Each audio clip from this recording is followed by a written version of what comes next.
serás testigo de la verdad de Dios en La Voz de los Tiempos. Cordial saludo para todos los que sintonizan nuestro canal La Voz de los Tiempos. Bienvenidos al estudio de las verdades bíblicas en su máxima expresión y comprensión. Hoy continuaremos con el estudio que comenzamos en el tema anterior, la Trinidad. Pueden buscarlo en el canal si aún no lo han escuchado. Muy bien, como siempre nos ponemos en contexto. En el estudio anterior estudiamos la historia de dónde salió esta doctrina, la Trinidad. Dijimos que de Roma. ¿Cómo fue creada? Por los concilios ecuménicos, entre los concilios especialmente de Nicea. Eso fue lo que estudiamos. ¿Quién lo creó o quiénes las crearon, esta doctrina? Los jerarcas de la Iglesia Católica, o sea, el papado. ¿Qué provocó esta doctrina, aparte de la extirpación y destrucción de las tribus arrianas? Una gran persecución a todos los cristianos que no se sometían para apoyar esta doctrina, en especial los arrianos. Muy bien, ahora vamos a mirar qué realmente enseña esta doctrina y sus implicaciones. Cuáles son sus errores. Pero antes de empezar, permítame aclarar algo. Muchos piensan, de aquellos que no creemos en la doctrina de la Trinidad, que negamos al Espíritu Santo o que no creemos en el Espíritu Santo, cosa que no es así. Al contrario, creemos en la verdad del Espíritu Santo, pero como realmente lo enseña las Sagradas Escrituras. Así que los invito a todos los oyentes que entran en nuestro canal, a mantenerse en sintonía, no solo en este tema, sino en los que vienen, y escuchar los anteriores para una mejor comprensión, para que conozcamos bien la verdad sobre la deidad, sobre el Padre, el Hijo y el Espíritu Santo. Así que les pido que tengan paciencia en este tema, paciencia porque explicar este asunto necesitamos seguir el orden exacto de la doctrina. ¿Cuál sería el orden? Bueno, tanto para los que creen en la Trinidad como para los que no creemos en la Trinidad, el orden para estudiar este asunto es primero el Padre, segundo el Hijo y como último el Espíritu Santo. Bueno, sin embargo ya tenemos parte del camino andado. Digo esto porque los primeros temas que presenté en este canal estudiamos quién es Dios, qué es Dios, dos personas, un Dios. Y aunque estos temas nos ayudaron a entender la deidad, la pluralidad de Dios, en esta ocasión vamos a estudiarlo por separado, ya que así lo enseña la doctrina de la Trinidad. Así que vamos a ver primero al Padre, cosa que es fácil. Digo fácil porque todas las religiones del mundo reconocen a Dios como el Padre, o al Padre como a Dios. Primera pregunta, ¿por qué se llama Padre? ¿Por qué es Padre? ¿Será porque es Padre de nosotros? Algunos dirían sí, porque es Padre, porque nos creó. No es por eso. Explico. Muchos creen que Él es Padre porque es Padre de nosotros. Pero este no es el asunto, así no es. Sino porque Él tiene un hijo. Realmente Él es Padre porque Él tiene un hijo, no porque nos creó a nosotros o porque nosotros nos llama hijo. En Juan 3:16 dice claramente, porque de tal manera amó Dios al mundo que dio a su único hijo o a su hijo unigénito. Unigénito es único también, por nosotros, para salvarnos. Nosotros somos criaturas, creación de Dios. Explico. Hay 4 formas de ser hijo de Dios. 1, por creación. 2, por adopción. 3, por la fe. Y 4, por engendramiento. Pero ninguno de nosotros somos hijos de Dios por engendramiento. Somos hijos de Él. La Escritura nos presenta como hijos de Él por creación, por adopción, por fe. Al igual que Adán y Eva fueron hijos de Dios por creación. Somos el resultado de la creación de Dios cuando creó a Adán y Eva. Podemos ser hijos por adopción. Podemos ser hijos por la fe, como dice Pablo. Todos sois hijos de Dios por la fe. El único hijo verdadero es Jesucristo. ¿Por qué Jesús? Porque es el único que fue engendrado. Así dice la Biblia. En Hebreos capítulo 1, versículo 5, fíjense lo que dice. Porque a cuál de los ángeles dijo Dios jamás, o sea, no lo dijo nunca: mi hijo eres tú, yo te engendré. Porque a cuál de los ángeles dijo Dios jamás: mi hijo eres tú, yo te he engendrado hoy. Y otra vez, yo seré el padre y él me será hijo. A ninguno. Dios nunca le dijo a un ángel que era engendrado. En cambio, a Cristo sí le dijo que era engendrado, o dice que es engendrado. Los ángeles son llamados hijos de Dios, pero jamás engendrado. Nosotros somos llamados hijos de Dios, pero jamás engendrado. Miren, por ejemplo, Hechos capítulo 13, versículo 33. La cual Dios ha cumplido a los hijos de ellos, a nosotros, resucitando a Jesús, como está escrito también en el Salmo 2. Mi hijo eres tú, yo te he engendrado hoy. ¿Refiriéndose a quién? A Cristo. Y cita el Salmo 2, el versículo 7. Fíjense cómo dice el Salmo 2, versículo 7. Yo publicaré el decreto. Jehová me ha dicho: mi hijo eres tú, yo te engendré hoy. Se refiere a Cristo. Es por esto que en el bautismo de Jesús se oye esa voz, la voz del Padre, que dice en Mateo 3. Y hubo una voz, Mateo 3, versículo 17. Y hubo una voz desde los cielos que decía: este es mi Hijo amado, en quien tengo complacencia. Su Hijo amado. Es más, en toda la Biblia se halla la palabra Padre más de 1400 veces, y en ningún caso se aplica a nosotros como hijos engendrados. Solo a su Hijo Jesús como hijo engendrado. Y este engendramiento, prestenme atención, oyentes, este engendramiento es lo que destruye la falsa doctrina de la Trinidad. Y ya van a ver por qué. De hecho, creo que se le dije en el tema pasado un poquito, les dije que el punto principal, porque realmente la doctrina de la Trinidad lo que ataca es al engendramiento de Cristo. Y por eso es que esta doctrina del engendramiento de Cristo, si entendemos cómo Cristo fue engendrado y que es el único engendrado, entonces se destruye la falsa doctrina de la Trinidad. Muy bien, pero antes concluyamos esta parte del Padre. Vamos a concluir esta parte del Padre.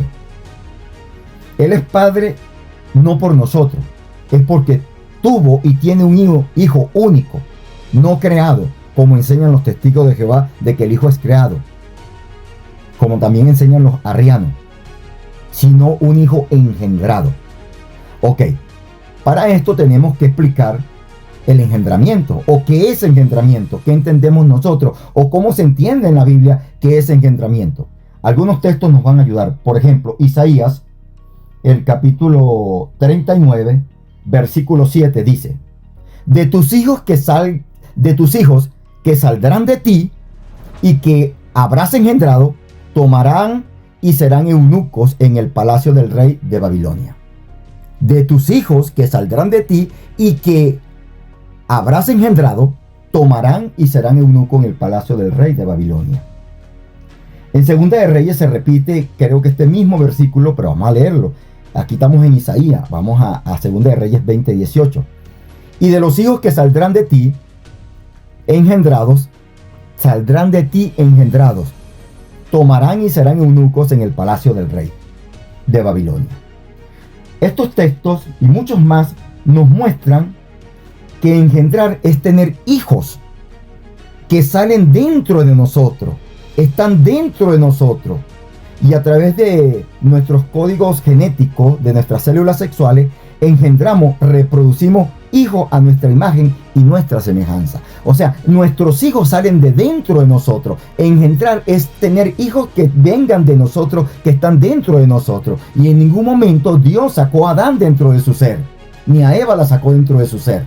Por eso es que son hijos creados, hijos por adopción, hijos por la fe, pero no engendrados. El único que la Biblia menciona que es engendrado es su Hijo Jesucristo. Acá lo importante de esta parte hermanos y amigos que nos escuchan. La parte importante acá no es la parte sexual, sino los hijos que están dentro de nosotros. Fíjense que ahora se pueden tener hijos sin acto sexual, por inseminación, pero igual salen o lo sacan dentro de nosotros. ¿Por qué explico esto? Porque la mente humana está pervertida, depravada, que cuando se habla del engendramiento del Hijo de Dios, surge la pregunta o se imaginan que fue con una mujer o a través de un acto sexual o por inseminación. Pero nada de esto sucede en el engendramiento de Cristo. Y lo vamos a ver.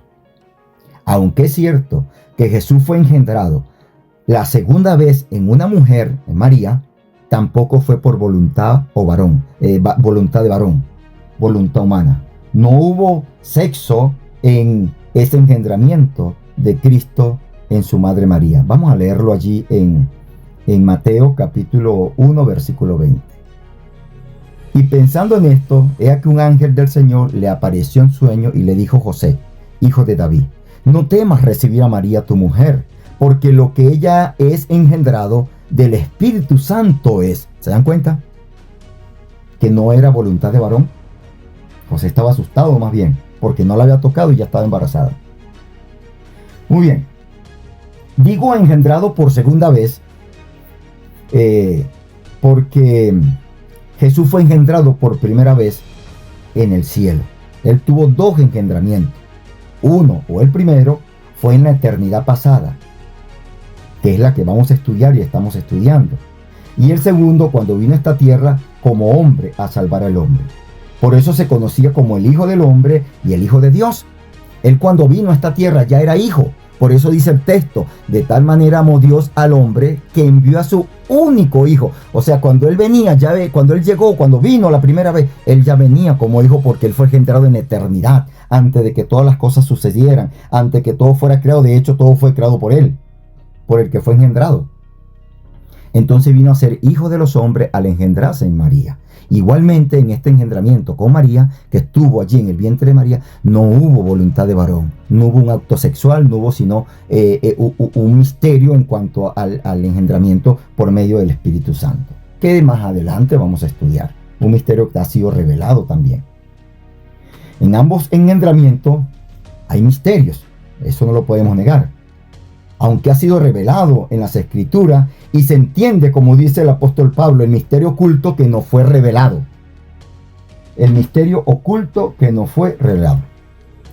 Muchos creemos que el don de la reproducción, de engendrar en la raza humana, no solo en la raza humana, sino en todas las criaturas de la creación que se reproducen, era y es una enseñanza para entender el engendramiento del Hijo. O sea, allí hay una ilustración, porque los únicos seres que se conocen, que se pueden reproducir, que pueden engendrar, son los seres humanos y la criatura que el Señor creó, también los animales.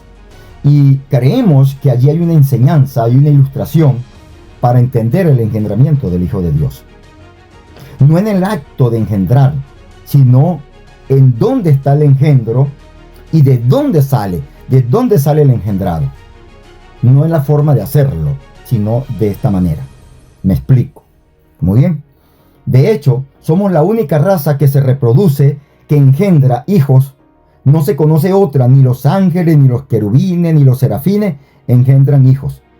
Fíjense que Dios no crea a Eva como creó a Adán, del polvo de la tierra, y aquí también hay una ilustración. A Eva la saca o la crea de la costilla de Adán, o sea, de adentro de Adán. Del cuerpo de Adán saca otro cuerpo. Esta enseñanza es tremenda y tiene una ilustración. Dios no formó a Eva de la misma manera que formó a Adán. Tomó un cuerpo y de ese cuerpo formó otro cuerpo, de parte de ese cuerpo, o sea, de adentro de Adán. Por eso dice la palabra que ya no son dos, sino uno. Algo muy parecido a Hechos 2, al Padre y al Hijo. Son dos, pero dice la Escritura que son uno. ¿Por qué? Ya vamos a ver. Noten que el motivo de crear a Eva fue el siguiente. Y dijo Dios, este es uno de los motivos. por el cual Dios crea a Eva. Y lo dice él en Génesis 2:18. Dijo Dios, no es bueno que el hombre esté solo. Le haré una compañera, le haré una ayuda idónea, porque Dios vio que el hombre estaba solo. Muy bien, miremos o pensemos en un momento alguna hipótesis, pero unas hipótesis reales. Si los hijos están dentro de nosotros, como así lo muestra tanto la ciencia, la química y la Biblia, especialmente las escrituras, si los hijos están dentro de nosotros y salen de nosotros, así como Eva fue sacada o creada de dentro de Adán, hasta que ellos no existan, estamos solos, sin hijos, así como Adán estaba solo sin Eva. Por eso que ahí hay una ilustración. Una pareja se casa, son esposos. La Biblia dice que son uno. O sea, si son uno, están solos, porque son uno. Aun cuando son dos, mujer y hombre, pero son uno, están solos. Hasta que no tengas hijos, están solos. Cuando tienen hijos, ya no están solos. Por eso en la bendición de la familia son los hijos. Y dijo Dios, no es bueno que la familia esté sola. Tengan hijos, multiplíquense y reproduzcanse. Y es allí donde los padres, o digamos, no están solos. Es como cuando un padre y una madre tienen un hijo y el hijo se va para otro país a estudiar, a viajar o se muda. Se quedan solos. Pero cuando el niño está o el hijo está, están acompañados. Algo muy parecido ahí. Allí viene la ilustración. Y solo alguien que ha experimentado la soledad puede decir estas palabras, que no es bueno que el hombre esté solo. No es bueno que Adán esté solo. Solo alguien que ha experimentado la soledad puede decir estas palabras. Y si los hijos están dentro de nosotros y salen de nosotros, el Padre tuvo que estar solo en la eternidad pasada antes de todo. Que de hecho, Jesucristo, su Hijo, que es lo que vamos a estudiar y vamos a ver que sale de él, es el que crea todas las cosas. Cuando Adán tuvo su compañera, dejó su soledad porque estaba solo y tuvo a Eva, entonces fue de allí, en esa semana después de la creación, que comenzaron a trabajar juntos y ponerle nombre a los animales, a las plantas, a las flores y a todo lo que Dios había creado. Justamente, el Padre está solo y por eso le dice a Adán, no es bueno que esté solo. Él engendra a su Hijo y a través de su Hijo es que crea todas las cosas. Algo muy parecido a lo que hizo Adán y Eva, con Adán y con Eva. Entonces, el Hijo estaba dentro de él.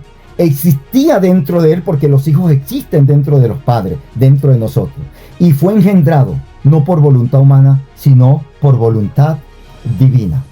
O sea, engendrado por Dios para ser su compañía o su compañero, su hijo, y para crear todas las cosas. Ahora es padre, ya no está solo. Es por eso que el Hijo dice en Juan 8:42, fíjense este versículo tan importante que lo entendamos. Dice, Jesús entonces le dijo, si vuestro Padre fuese Dios, ciertamente me amaríais, porque yo de Dios he salido y he venido, pues no he venido de mí mismo, sino que Él me envió. De Dios he salido, le dice Jesús a los fariseos, cosa que no entendieron. De Dios he salido, venido y me envió, no es lo mismo. Venido porque Él llegó como Mesías, porque el Padre lo envió.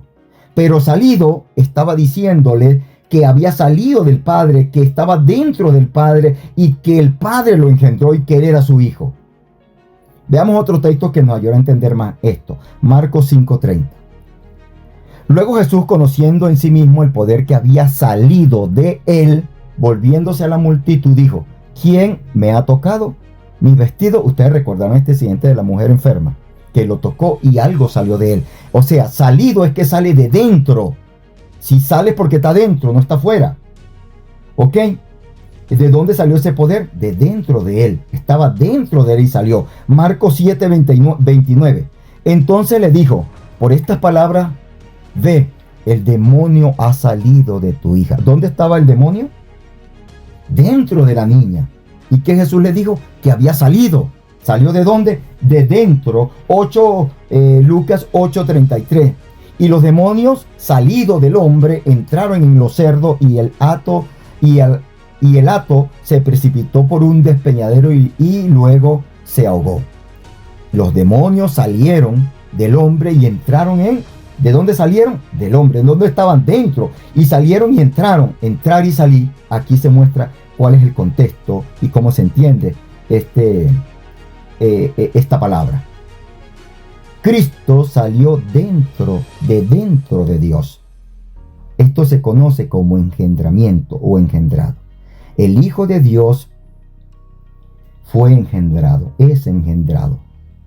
Ya no está solo, tiene un hijo. Y por medio de este hijo, crea todo muy parecido a Eva, Adán.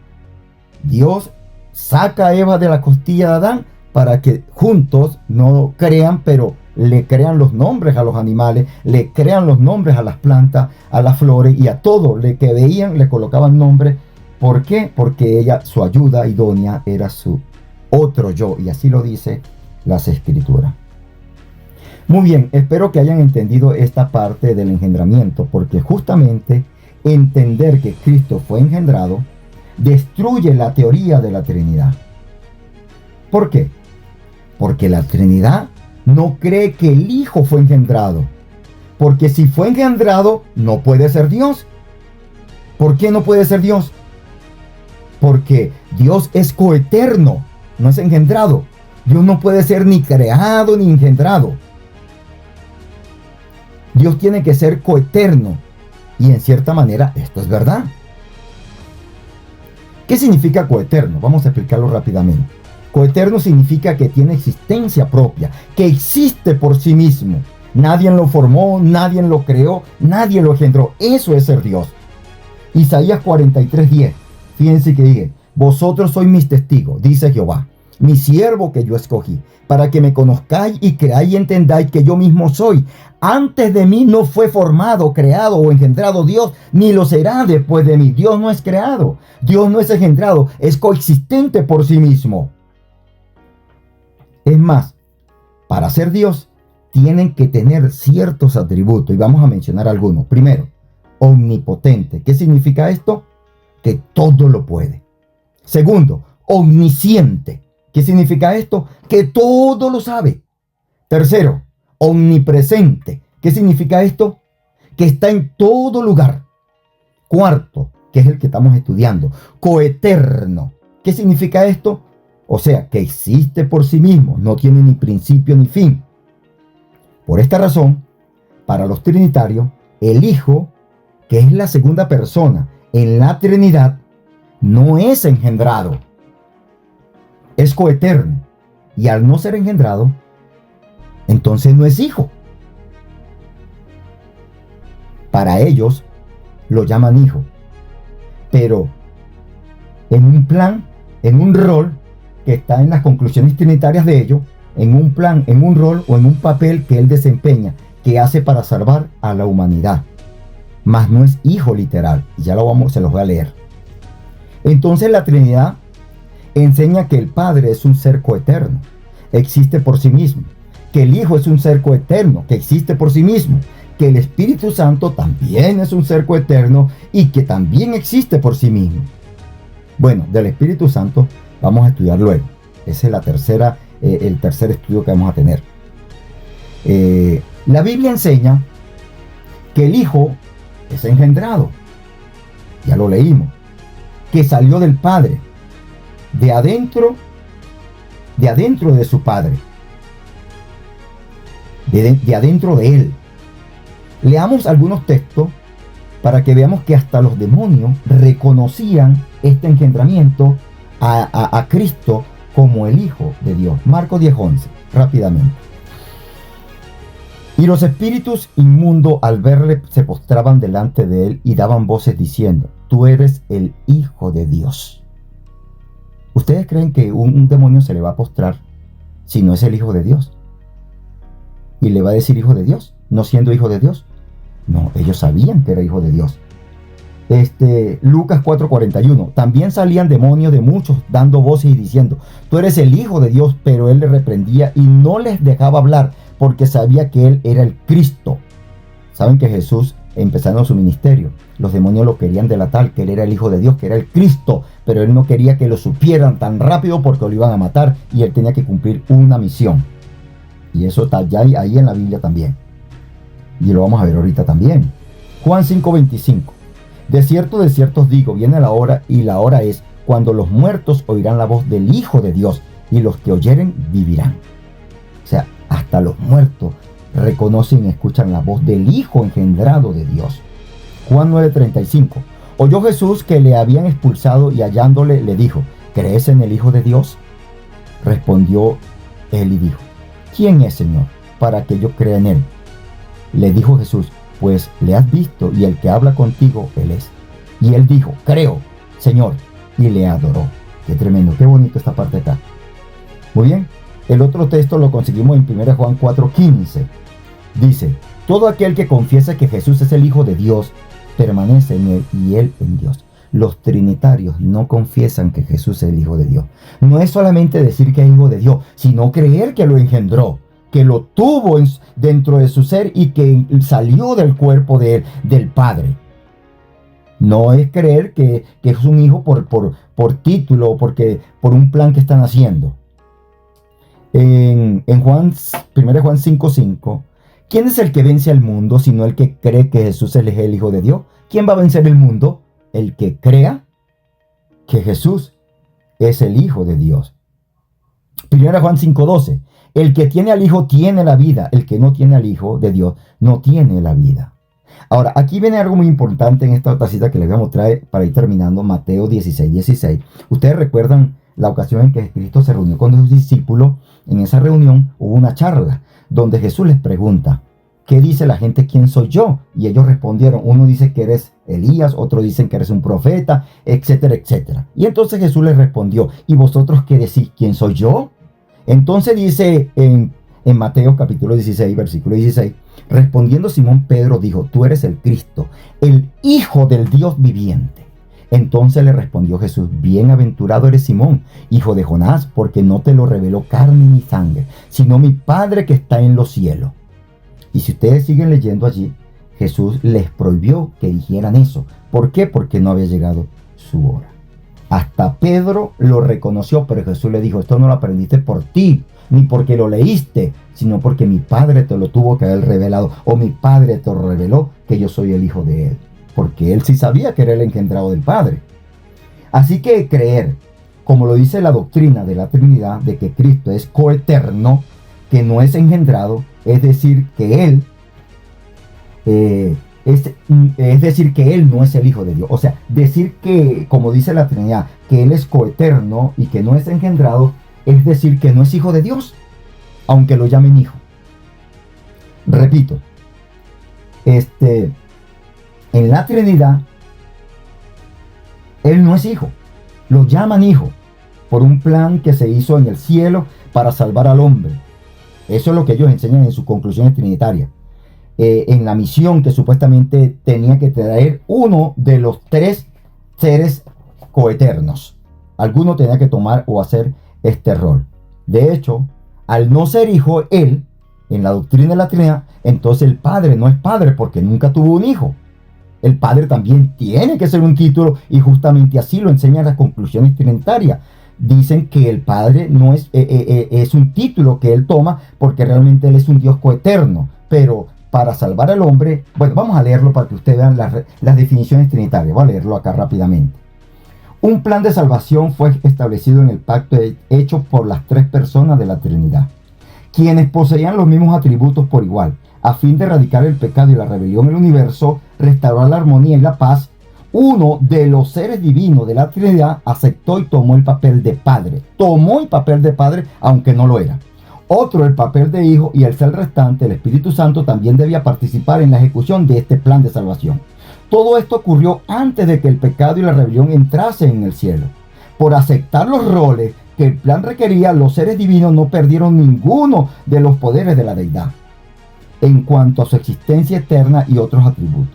Ellos eran uno igual, pero en cuanto al plan de salvación, debían ciertamente, en cierta forma, una sumisión, en este caso del Hijo hacia el Padre. Explico en mis palabras, si no me lo entendieron. Antes de que el pecado entrara en el universo, que Lucifer se revelara, antes de que la tierra y todo fuera creado, los tres seres coeternos hicieron un plan. Mire, vamos a crear, pero va a pasar algo. Se va a revelar un ángel, va a entrar el pecado en el cielo, también vamos a crear la tierra y el hombre, va a entrar el pecado en la tierra, necesitamos hacer un plan para salvarlos. Entonces en este caso, alguno de los tres tiene que ir a salvarlo. Pero en ese caso tiene que ir como hijo. Pero si es hijo, tiene que haber un padre. Entonces yo tomo el papel de padre. ¿Quién quiere ser el hijo? Yo soy el hijo. El otro es el restante. Bueno, al final vas a ayudar en el plan de salvar al hombre como el Espíritu Santo. Ese fue el plan que se ideó y así lo inventaron y así lo sostienen las conclusiones trinitarias. Son tres seres coeternos, sin principio ni fin, existen por sí mismos. Y los tres forman un Dios, o un Dios que existe en tres personas coeternas, a la cual a uno se le llama Padre, aunque no es Padre, a otro se le llama Hijo, aunque no es Hijo, y el otro Espíritu Santo, que vamos a estudiar más adelante. Un poco confuso, pero así lo enseñan. Fíjense que por acá yo tengo también, pero se me ha ido el tiempo y no quiero extender. Para el próximo tema le voy a leer otro pedacito de otras conclusiones trinitarias de la iglesia, para que tengan una idea de lo que se formó. Entonces, gracias a los oyentes. No olviden suscribirse al canal, activar la campanita para que te lleguen las notificaciones cada vez que subamos un tema. Dale like y comenta si tienes alguna pregunta o tienes una inquietud, puedes dejarla en las cajitas de comentarios. Estaré aclarando alguna duda o alguna pregunta. Muchas gracias.